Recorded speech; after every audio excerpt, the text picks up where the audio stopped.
We are expecting that we have a country that our leaders will be more concerned about the dividends of democracy, concerned about democratic system of governance, concerned about all inclusiveness, concerned about a government, I would want to say a government that pay attention to the demands and yearnings of the people, pay attention to the masses' request. We are expecting that Bola Ahmed Tinubu administration, being considering the fact that he was one of those persons, the president was one of those persons that actually was leading agitation in this country. He has also led a protest against the former president, President Goodluck Ebele Jonathan, on the increments of fuel, of petrol. He also led a protest against bad government or bad governance, according to him, that we have a government that was actually not paying attention to the demands and yearnings of Nigerians. According to him and Soyinka, Professor Wole Soyinka, protested against Goodluck Ebele Jonathan, even when Nigeria was at a point of managing the economy, and the economy wasn't that difficult or hard like it is on us right now. Mr. President Bola Ahmed Tinubu actually protested against the then president, requesting that Mr. President must cut down the cost price of petrol. He also condemned the administration of President Goodluck Ebele Jonathan, that his administration was not being fair to Nigerians. He also condemned the fact that Nigerians were suffering under the administration of Goodluck Ebele Jonathan. When we saw a man like that, we felt his own position or his tenure or administration as the president of the Federal Republic of Nigeria, that Nigerians were going to enjoy at least a better system than the government he protested against. We felt President Bola Ahmed Tinubu will give Nigerians a better system of governance, and not only to Nigerians, but also have to be an example to the world that Nigerians is indeed, or Nigeria is indeed, a better country where leaders is concerned about their people, especially an agitator like him. He is an agitator, and we also expect something good coming out from an agitator, especially when he is in leadership. But unfortunately, this is an unfortunate situation that we face in Nigeria. President Bola Ahmed Tinubu administration, without being economical to the truth, let's be realistic. Even Mr. President Bola Ahmed Tinubu is aware that the country is not nice. Nigeria is not being fair to Nigerians. The country he represents, the president, our rebellion leaders, are not concerned about the welfare and the happiness of Nigerians. It's also obvious that in our constitution, the happiness of the citizens of this country is also embedded in Nigerian constitution as another way of indicating or expressing welfare and a good leadership quality to the people of Nigerians. Now, as we speak, 65 years gone, what can we actually say that we have benefited in Nigeria celebrating independence at 65? I am also very not surprised or not shocked that Mr. President Bola Ahmed Tinubu do not see the need of celebrating this year independent, because even to Mr. President, he is aware that there is nothing to celebrate at this point in time. But I think the major concern Mr. President has that he has refused to address is very simple. Mr. President must find himself with those that are positive thinkers, those that think well about Nigeria as a country, those that mean well for Nigerians. It's unfortunate that President Bola Ahmed Tinubu, the president of the Federal Republic of Nigeria, is not surrounded by those that mean well for Nigerians. And that is why the country is always and is going backward on daily basis. The country, instead of going forward, the country is going backward, because the cabinet members, or those that have been appointed as his cabinet members, are actually not those that are concerned about the welfare and the demands and yearnings of Nigeria. In the entire country, everybody is crying. Just look at what happened today. Today, Rivers State suffered democratic values for 6 months because of bad leadership, because of bad advisors, because of those his advisory council were not doing well to educate him of the menace or the negative implication of creating or setting up or declaring a state of emergency in Rivers State. His advisors were not going well in that aspect. As we speak, Rivers State suffered complete 6 months without government. In a state or in a country where we said we are practicing democratic system, in a country where we are not having military regime, in a country where we're having a democratic system of government, and then another state, another government or an elected president we go forward, or we went further to suspend and declare a state of emergency in Rivers State, all because he had bad advisors. I think Mr. President must also be grassrooted. I see Mr. President as someone that is a grassroots man. So if Mr. President want to exhibit or express his person or passion of being a grassroots person, Mr. President ought to know what is going on in the 36 states, including the FCT. It's unfortunate that Mr. President seems to be concerned about just the FCT, Abuja, the capital territory, and is not concerned about other parts of the country. And that is why Nigerians are suffering. Upon all the calls, look at what is going on in the National Assembly. Look at what is going on in all sectors. The security aspect, Mr. President has refused to set up one agenda, to prioritize one agenda. Mr. President must know that Renew Hope is not an agenda. Renew Hope is not an agenda. So if Mr. President must talk about Renew Hope, we can only talk about Renew Hope when you are doing well in a country that was not doing well. As we speak, can Mr. President Bola Tinubu stand up as a president and tell Nigerians, tell the world, that his administration today is doing better than the administration he protested against? Mr. President, this is a question that Nigerians youth want to ask you. This is a question that Niger Delta youth want to ask you. This is a question that South Youth Initiative want to ask you. This is a question that the less privileged in Nigeria want to ask you. This is a question that the motherless, the orphans, and those with disabilities want to ask you, Mr. President. Can you, Mr. President, hit your chest and tell Nigerians that today, the administration you lead today as the president is actually doing well or doing better than the administration you protested against, than the administration you and others protested against? Today, Mr. President, you're not interested in protest. Today, Mr. President, you're not interested in agitation. Today, Mr. President is not interested in opposition. But Mr. President was saying as the leader of opposition in this country, and nothing happens. People did not die. People wasn't killed. People were living. People were happy. People were still going on with their normal life. Even when Mr. President was saying, as one of those persons that was opposition opponent or against the then administration. But today, the current president of the Federal Republic of Nigeria, President Bola Tinubu, is not interested or not happy about opposition. Today, Mr. President don't want to see people agitating against his own government. And then we ask, if your government was doing better, would Nigerians be coming out on the street to protest or to agitate against your government? The answer is your conscience. I think Mr. President will answer this question in his own conscience. Today, Fulani herdsmen are taking over the entire country. As we speak, people are dying, millions, thousands of Nigerians are dying on a daily basis. Mr. President has refused to take action about those that are killing Nigerians. What are we being faced? What are we being asked to do? Instead, Mr. President and the government of Nigeria and the current administration of Mr. President in our various states are telling us, even our security architectures, security agencies are telling us to go and negotiate with our killers. It happened in Ogoni land. It happened in Benue. It happens in other parts of the world. It's going on in the north.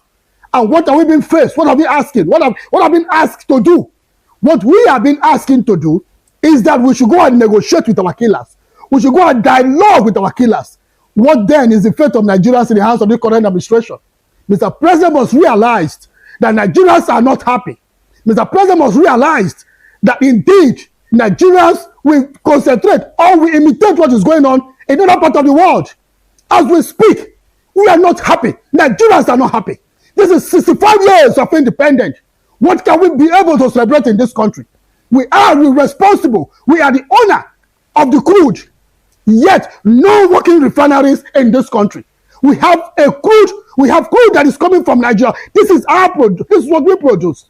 We are responsible for the crude. Yet, we are not responsible for the refining of this crude. So what are we saying? What is actually working? What can Mr. President boast about that in his own administration he was found doing well? What can Mr. President boast about? Mr. President cannot boast that his administration is making Nigerians to be happy. As we speak, what is the cost of petrol? For the history or in the history of Nigerians, we've not even during President Muhammadu Buhari's administration, we were not even buying fuel at a rate of 200. It wasn't up to that amount. But But today, what are we saying? The same price, the same petrol that we are producing, we go out of this country, we export our crude, and then pay very some amount of money, pay heavily to refine our crude and bring back to be sold out to Nigerians. But then, Mr. President, there was a decision you took upon your assumption in office when you took over. You made it clear to Nigerians that indeed you are going to remove fuel subsidy, and that once you remove fuel subsidy, Nigerians were going to face a better system of government, and that the fuel subsidy was responsible for the hardship we are facing in this country, and that the fuel subsidy removal is one of those things you are going to do that will make Nigeria a better place. Can Mr. President see to the success of his promise? Can Mr. President say that his promise so far that the fuel subsidy was the major setback that we have in this country has actually brought or bring about success in this country? Mr. President cannot be bold enough to tell Nigerians that the removal of fuel subsidy has made Nigeria a better place ever since he took that decision. Though, we also consider that Mr. President was in a hurry to have taken that decision, because Mr. President did not put in place drastic measures that will be able to address the lingering challenge that will come up as a result of his decision. But today, what are we being faced? We are being faced with tremendous hardship. As we speak, Mr. President in his broadcast said Nigerians are being paid 25,000. Mr. President, if you can see this video, if you can see me, Mr. President, I want to tell you that no Nigerians are receiving 25,000. Nobody has been paid. I am not being paid. No Nigerians have been paid. In the Niger Delta, how many persons have been paid? In the southeast, how many persons have been paid? In the west, how many persons have been paid? In the entire southern region, how many persons have been paid? In the entire country, how many persons have been paid 25,000? Mr. President, you must go through that your particular broadcast and look again and ask yourself, all that you said to Nigerians, is it true? The 25,000 you talked about that Nigerians are receiving on a monthly basis. Mr. President, I want to tell you that myself and my family and every Niger Delta that we know right now, they should come out and tell Mr. President or tell the world that this is the family that have received the 25,000 Mr. President talked about. Today, we are hearing of so many challenges that is going on. What is going on in this country? Nothing is working. Mr. President, please, we want Mr. President to know that, like I said earlier, Renew Hope is not agenda, or is not an agenda that Mr. President should prioritize. Renew Hope comes when people on their own will speak about Renew Hope, that indeed their hope has been renewed based on the administration or based on the positive system of government that we are experiencing.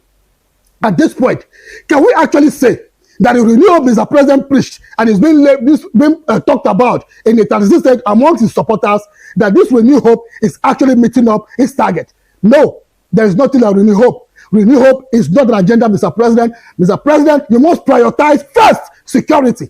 Our institutions are failing. Look at our judiciary. You go to magistrate court, you get a different judgment, compromising judgment.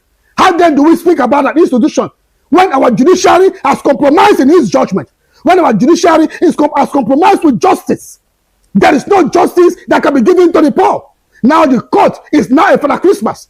When growing up, we were told that the court is not a Father Christmas. But today, I must tell you, Mr. President, that the judiciary and the court under your leadership as the president has become a Father Christmas. Because as we speak right now, what are we saying? The magistrate courts in Nigeria, the customary courts in Nigeria, the High Court and our Supreme Court are then meeting up the expectations of Nigerians. That is the question, Mr. President. Are they meeting up the expectations of Nigerians? The answer is no. Can Nigerians still have hope in the judiciary? How then do we talk about security when these are also major setbacks to security? Then how do we say, what do we say about security? Mr. President must realize that the judiciary has gone, the hope of Nigeria, the common masses in Nigeria judiciary has been killed. So what do we say? Mr. President must realize that in his own administration, which of the institutions that has been seen to be working, we talk about EFCC, talk about ICPC, all those that have been actually accused of siphoning, of being responsible for Nigerian resources, being responsible for Rivers State resources, being responsible for the Ogoni resources, being responsible for the entire country resources, are working with Mr. President. How many of them has been probed? How many of them have actually been listed that these are the people or these are the persons that have actually abused the Nigerian currency or the Nigerian resources or the state or their state resources? How many persons has been probed? What happened to EFCC? Do we still have EFCC? Because we were told that EFCC was an agency responsible to go against those that are actually embezzling government resources of the people's, the taxpayers' money. Now, what then do we have to say about EFCC? EFCC has failed because EFCC have refused to meet up or live up to expectation. So EFCC has failed. Then when you talk about the Nigerian security, the Nigerian security system or security agency must rise up to the challenge. These all challenges bounce back to the Nigerian security system because we are having all of this insecurity in this country because Mr. President has not prioritized the economic situation of this country. Mr. President must understand that our economic factor is the most important factor that will almost to stabilize every other sector. The economic situation, our economic policy is one of those policies that Mr. President would have set up as his agenda. This should have been number one agenda of Mr. President's list. But unfortunately, Mr. President, you are not paying attention to the people you represent. Mr. President, you are not actually giving the kind of administration that Nigerians expect of you. We hope that what is going on in other sister states, in other sisters' country, we hope that what is going on in other countries will not be replicated in Nigeria. But with what we see that coming to Nigeria. We see revolution. We see revolution now in Nigeria. I will call on Nigerian youth to come out and tell this current administration at the state level, local government level, and at the federal government level that indeed the government of Nigeria currently has failed the poor masses. We belong to the poor masses. Can we be able to afford 3 square meals? Mr. President, this country is no longer fair for us. Mr. President, Nigerians are not happy. Nigerians are aggrieved. And we are going to express our grievances come 2027. We need Nigerians to understand that the best way to express our grievances is 2027. Mr. President, I want to call your attention again to the recent situation or the recent crisis you want to create in the Ogoni land. You talked about oil exploration. The president wants to begin oil resumption in Ogoni land. What measure has Mr. President put in place to address the challenge of the people of Ogoni? As we speak, for complete 50 years that Shell operated in Ogoni land, the people have nothing to show for it. The people suffered untold hardship. Nothing was there to show to the people as what the people benefited from the federal government of Nigeria then when Shell was operating in Ogoni. To that effect, the people rise against Shell and said they don't need Shell to operate in Ogoni land. As we speak, the people of Ogoni came together and agreed that Shell should leave Ogoni. And that was how Shell left Ogoni. And that was why oil exploration stopped in Ogoni. And then we talked about the effect or the negative effect of that oil exploration in Ogoni land, which brought about environmental degradation and the level of pollution we have in Ogoni land. That the Ogoni people came out and requested for Ogoni cleanup. We now have a 30 years cleanup, thanks to the former president of Nigeria, Goodluck Ebele Jonathan, that ignited it or that started it, even though he fails to implement it. Yes, he started it, but he did not implement it after beginning the process. Thanks to President Muhammadu Buhari for the implementation of the Ogoni UNEP report. Thanks to President Muhammadu Buhari in blessed memory for implementing the Ogoni people's demand, which was the Ogoni cleanup exercise. Today, the Ogoni cleanup exercise is ongoing. According to the implementation, the cleanup exercise was supposed to last for 30 years. How do you want to begin oil resumption when the cleanup exercise is still ongoing? You still want to repollute the land that we are actually trying to clean. What is the agenda? Because Mr. President felt that he does not want to pay attention to the people's demand. Mr. President must give attention to the demands of the people. Now, Mr. President wants to resume oil exploration in Ogoni land. I want to tell Mr. President that the Ogonis are not ready for oil resumption. I want to tell Mr. President that the oil in Ogoni is referred to as blood oil. More than 2,000 persons were killed because of this oil resumption. More than 2,000 persons were killed in Ogoni because of oil exploration in Ogoni land, and yet nothing to show for it. Just establishing or signing the establishment of the University of Environment in Ogoni land is not enough to begin oil resumption in Ogoni land. So, Mr. President, if you are being deceived by those that are rally around you, those coming around you, please, Mr. President, come to the grassroots and ask the people questions. I think it's time Mr. President should pay a visit, senatorial visit, to all the senatorial districts in Nigeria. At least let Mr. President be able to get a first-class information, since Mr. President is not privileged to be advised by good Nigerians or by his cabinet members. If Mr. President can stay out from the villa and then come to each of the senatorial districts, if Mr. President can visit each of the senatorial districts in the 36 states of this country, and they go to the people and actually demand, ask what the people demands. Know what the people want. Mr. President, you are not giving to the people what the people want. Mr. President, you are not listening to the yearnings of the poor masses of Nigeria. Mr. President, you are not paying attention to positive system of governance, and that in return may affect you come 2027. So if Mr. President wants to do well, I think at this point, we demand that Mr. President should actually reappoint his cabinet members. We demand the reappointment of Mr. President cabinet members, knowing very well that these current cabinet members have failed Mr. President. Mr. President, whether you take it or you leave it, I want to inform you that your current cabinet members and your current political appointees has failed in your administration for not being able to give you the necessary advice that can make Nigerians to support you. If Mr. President has good advisory councils, I'm sure Mr. President would have been advised or would have been informed that Nigerians are not happy about his administration, especially as it concerns the hardship that Nigerians are facing. Mr. President, the bills you are signing, recently we saw it on the news that Mr. President have signed 500 naira for 10,000 naira fuel that begins by January. Mr. President, this is not what Nigeria wants. This is creating more hardship on Nigerians. And we do not agree. We are not okay. We are not comfortable with that policy or with that particular bill that you signed, Mr. President. Just recently, again, we saw on the news that Mr. President have signed tax for prostitution. We want to ask you, Mr. President, are you now legalizing prostitution in this country? Something that Nigerians should be able to abolish. Nigerians should abolish prostitution amongst us. If Mr. President could go as far as signing a tax for prostitution, for prostitutes, then what are we saying? Such a bill does not mean well in this country. Such a bill will not be able to clean the system. Rather, it will increase the high level of corruption that is being indebted or that is actually currently living with Nigerians. Mr. President, I want to tell you that what you are doing and your administration is not favorable to Nigerians and may call for a serious revolution against you, and also call for a challenge in your success come 2027. If you do not succeed come 2027, know very well that you actually do not pay attention to the demands and the yearnings at the core of Nigerians. We are now making a call that Mr. President, go back and revisit the pump price of petrol. We want the pump price of petrol to go back the way it were when you protested. We want the pump price of petrol to return back to the amount of the pump price that it were as at the time you protested against the president, the then President Goodluck Ebele Jonathan. You protested against him because of pump price. Mr. President, can you bring back the current pump price of Nigeria to the same pump price you protested against? Mr. President, that's one of our call. Mr. President, also one of our call is that you must prioritize security and reduce the excessive hardship that we are facing.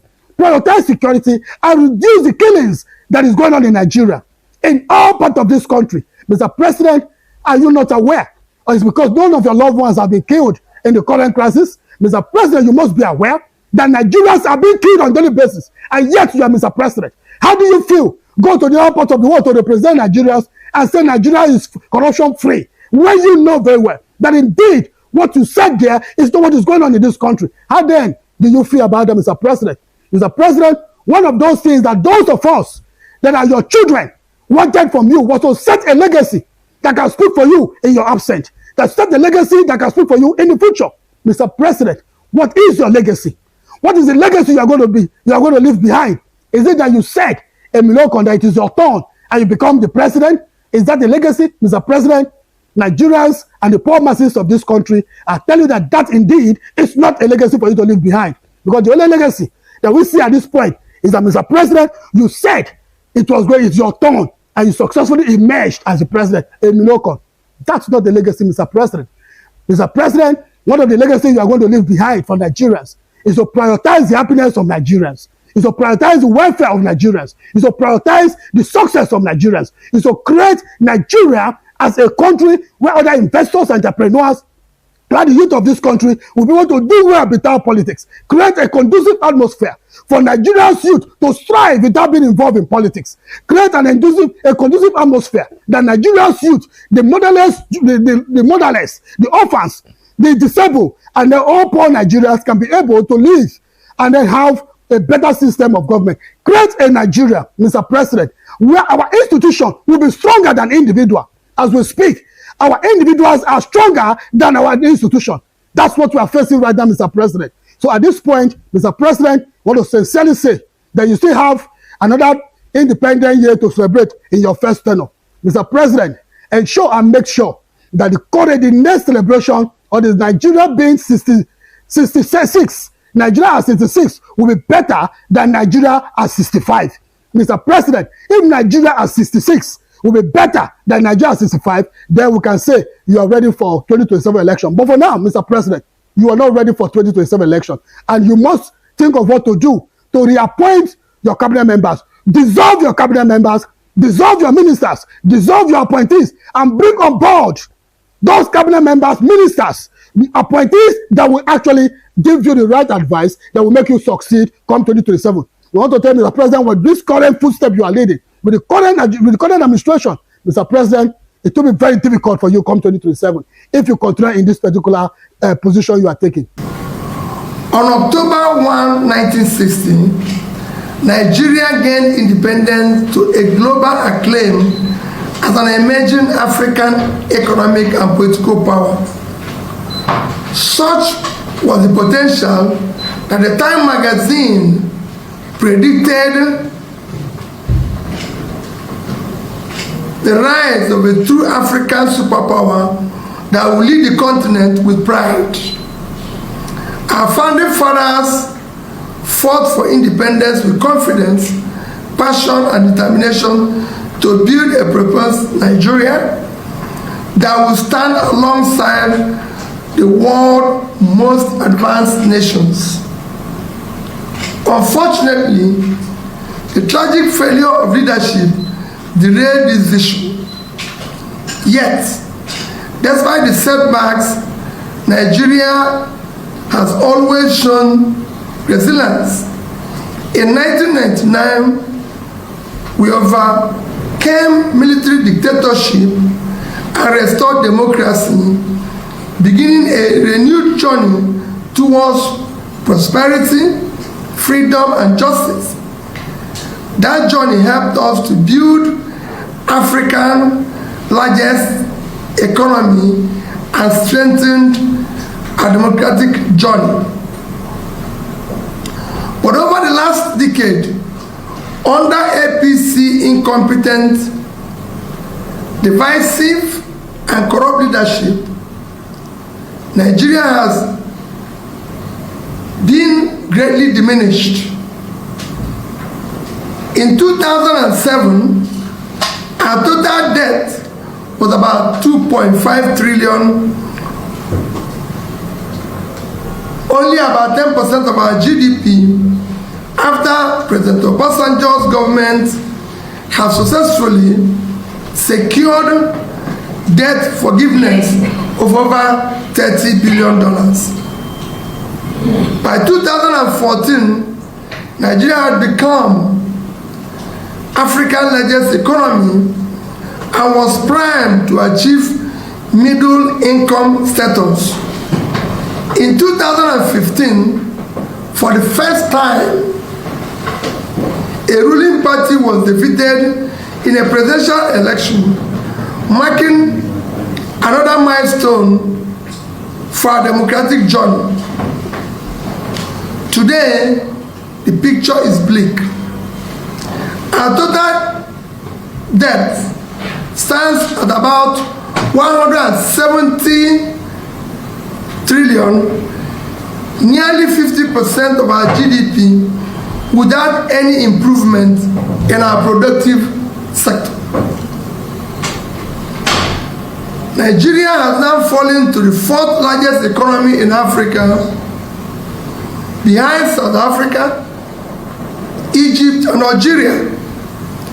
Our democracy is now described as undemocratic.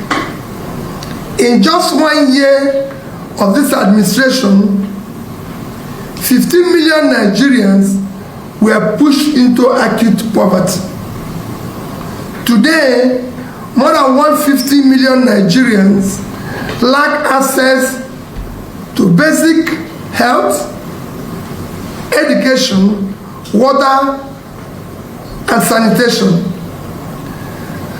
The number is growing daily under the APC government.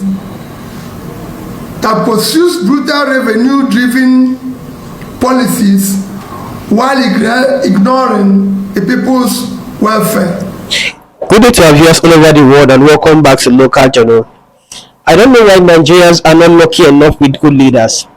Ever since our independence till this very moment, Nigerians have not had good leaders.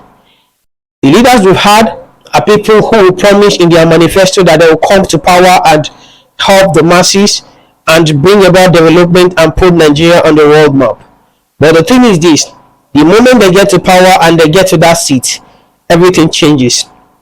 And this is the same fate we are left to behold under this current administration of President Bola Ahmed Tinubu. Of course, I won't deny the fact that he is doing his little best, but I think his best is not enough for Nigerians.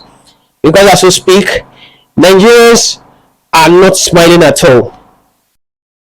Day in, day out, our purchasing power is being reduced because of their policies.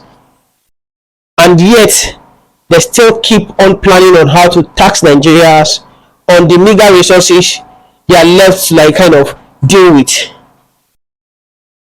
Is this the kind of government Nigerians envisage? Is this the kind of government or the promise the APC administration or the Bola Ahmed Tinubu's administration promised Nigeria before they came on board? No. He's a wealthy man and a billionaire already, even before he became the president. So I don't see him kind of needing much of our wealth again. But that is not it, because my presumptions are not correct. My submissions are not correct. The thing is this, the kind of cross of politicians we have in Nigeria, even if they have a whole lot of money and even if they have the whole world, they will still be looking to get more. And this is the reason why a country that is not doing very fine, a country that is still struggling economic-wise, is awarding over how many billions, how many trillion contracts just to construct a high coastal way from Lagos to Calabar. What economic sense is this going to add? What economic sense is this going to make? What benefit is it going to add to our economy? This is a project that is going to take how many decades? So are we going to wait till that time? This is not making any sense at all.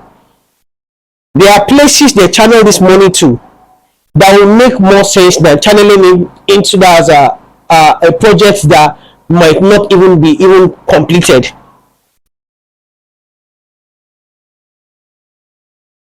We are not done with that one yet, but they are still planning on taxing Nigerians come 2026. And that is going to be the New Year message for every Nigerians, because they are gearing towards it already. So what does this government want from us? It's not a crime to bring you to power. You promise Nigerians that you are going to give them the dividends of democracy, but is this the dividends of democracy you promise Nigerians? Because I'm sure if this is the dividends of democracy you promise, then I'm sorry to say that you failed Nigerians. You failed the people who overwhelmingly voted you into power and who thought that you were going to change the tide for them and change everything and put Nigeria on the world map for us to be happy about the new and the rebirth of Nigeria. But that is not the case now, because Nigerians are running from pillar to post. Nigerians are dying because of insecurity every day, and nothing is being done about it because of the nonchalance of this government, and all they do is just to come to the media to defend themselves and to ensure that the external communities, the international communities, don't get to know about the ways Nigerians are passing through, don't get to know about the exact thing and the exact pains Nigerians are passing through. This is unfair. This is unfair to Nigerians, unfair to the country you're ruling, unfair to the posterity of this nation, and unfair in all sense. You have to change, because if you are talking about 2027, then you have to do something different. Of course, I'm not going to say you're not doing your best, but your best is not enough for Nigeria. Your best is not enough at all. This is the time you're supposed to channel your energy into bettering the lives of Nigeria, but all they talk about now is about 2027. You still have 2 years into your administration. You're just 2 years into your administration and you still have 2 years left, or almost 2 years left. So instead of talking about re-election, let your work speak for you. If you do the work, when the time of re-election comes, Nigerians will vote for you. Then look at your reforms. Then look at the developmental strides and everything you've done under your administration to return you back. That is the way it's supposed to work. But the way this country is now, the way Africa in general is, the president, who is the number one, controls everything.